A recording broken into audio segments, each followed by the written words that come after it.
सोचिए, एक बिल्कुल अकेली, सुनसान सी सराय। बाहर तूफान गहरा रहा है और अंदर एक ऐसा राज दबा है जिसे खुद जमीन भी अब और अपने अंदर नहीं रख सकती। बस एक कांपती हुई आवाज अंधेरे में गूंजती है और इसके बाद सिर्फ एक बच्चे की सिसकी और फिर मौत जैसा सन्नाटा। तो कहानी है रे और लियम की, एक कपल जो अपने आने वाले बच्चे की खुशी का जश्न मनाने के लिए निकला था। उन्होंने सोचा शहर के शोर शराबे से दूर कहीं जाया जाए और उन्होंने चुना मर्सी इन को। लेकिन उन्हें क्या पता था कि वो खुशी का नहीं बल्कि खुद मौत का दरवाज़ा खटखटा रहे हैं। ये सराय दुनिया से जैसे बिल्कुल कटी हुई थी। वहाँ की मालकिन मोनिका लीड्स, उसकी मुस्कान में न जाने क्या था, कुछ अजीब सा। वो बताती है कि रे और लियम उस वीकेंड के लिए उसके अकेले मेहमान हैं। और फिर वो एक और अजीब बात कहती है कि उसकी माँ ने इसी घर में कई बच्चों को जन्म दिलाया था।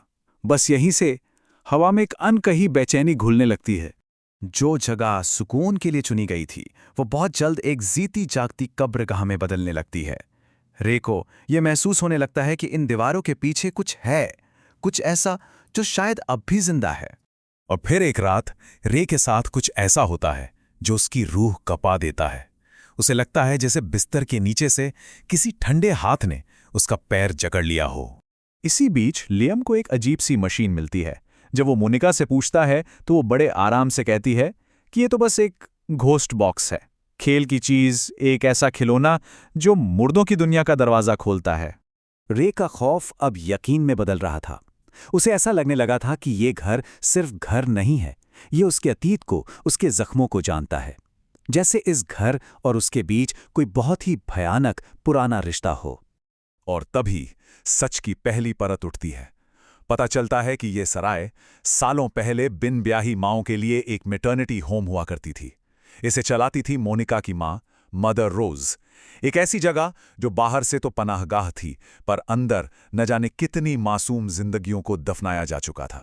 सफाई करते हुए रे के हाथ एक पुरानी डायरी लगती है, बिल्कुल खाली, एक भी शब्द नहीं लिखा हुआ। लेकिन उसे छूते ही रे को ऐसा लगता है जैसे इन सादे पन्नों पर खून और आंसुओं से कोई कहानी लिखी गई है। एक ऐसी कहानी जिसे आंखें नहीं, सिर्फ रूह महसूस कर सकती है। अब रे के दिमाग में सिर्फ एक ही सवाल घूम रहा था। रिकॉर्ड्स के मुताबिक यहां सैकड़ों बच्चों का जन्म हुआ था। कुछ का तो पता था, लेकिन बाकी के बच्चे, वो सब कहां गए? जमीन निगल गई या आसमान खा गया? अचानक रे को एक ख्याल आता है। वो डायरी के पन्नों को आग की लौ के करीब ले जाती है और जैसे ही गर्मी पन्नों को छूती है, नींबू के रस से लिखी गई अदृश्य स्याही उभरने लगती है और उसके साथ उभरती हैं सालों से दफन एक आत्मा की चीखें। वो डायरी उस घर में हुए नरक की गवाह थी। नवजात बच्चों को सिर्फ गुड़ के पानी पर रखना, जन्म रोकने के लिए एक लड़की के पैर बांध देना, औरतों से कसाईयों जैसा काम करवाना। डायरी में लिखा था कि मदर रोज कभी कभी बच्चे की नाल तक खा जाती थी। ये जगह कोई पनाहगाह नहीं, ये एक बूचड़खाना था। अब कहानी तेजी से अपने खूनी अंजाम की तरफ बढ़ रही थी। रे को यह समझ आ गया था कि वो सिर्फ किसी और की दर्दनाक कहानी नहीं पढ़ रही, बल्कि वो खुद उस कहानी का अगला शिकार बनने वाली है। तो एक तरफ थी मदर रोज, जो कागजों पर 1979 में मर चुकी थी, और दूसरी तरफ थी उसकी बेटी मोनिका, जो आज इस सराय को चला रही है। लेकिन सवाल ये था, क्या इन दोनों के बीच का रिश्ता सिर्फ माँ बेटी का था या कुछ और था, कुछ बहुत ही ज्यादा भयानक? और फिर डायरी के आखिरी पन्नों में वो सच सामने आता है जो किसी के भी रोंगटे खड़े कर दे। मदर रोज ने जवान रहने का एक तरीका खोज निकाला था।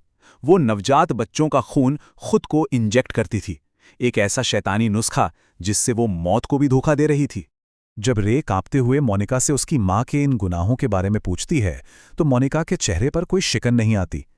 वो बस एक ठंडी बेजान आवाज में कहती है, लेकिन मेरी प्यारी, ये तो मैं पहले ही कर चुकी हूं। और ठीक उसी पल मोनिका का चेहरा बदलने लगता है। उसकी आंखों में दशकों पुरानी वहशत उतर आती है और वो कहती है, मैं ही अपनी माँ हूं। वो शैतान, वो दशकों पुराना शैतान कभी मरा ही नहीं था, वो आज भी जिंदा था, उसी घर में, उसी जिस्म में। तो अब ये लड़ाई सिर्फ अपनी जान बचाने की नहीं थी, ये लड़ाई थी उस शैतान को वापस जहन्नुम में भेजने की, जो कभी मरा ही नहीं था। रे और उस वजूद के बीच एक खूनी जंग छिड़ जाती है, वो वजूद जो मोनिका भी है और मदर रोज भी।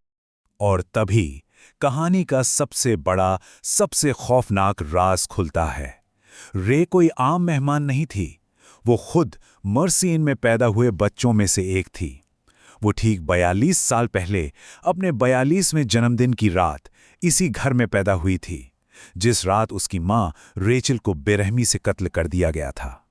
वो अनजाने में अपने ही जन्मस्थान पर लौट आई थी, अपनी मां के कातिल का सामना करने। मदर रोज या मोनिका लियम को भी नहीं छोड़ती।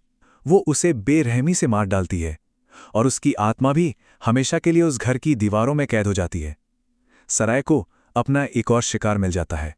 रे जैसे तैसे वहां से बच निकलती है, लेकिन कहानी यहाँ खत्म नहीं होती, क्योंकि मदर रोज आज भी उस घर में है, जिंदा है, अपने अगले शिकार का इंतजार कर रही है। और सवाल आज भी वही है, उस शैतान को कैसे मारा जाए जो शायद कभी इंसान था ही नहीं।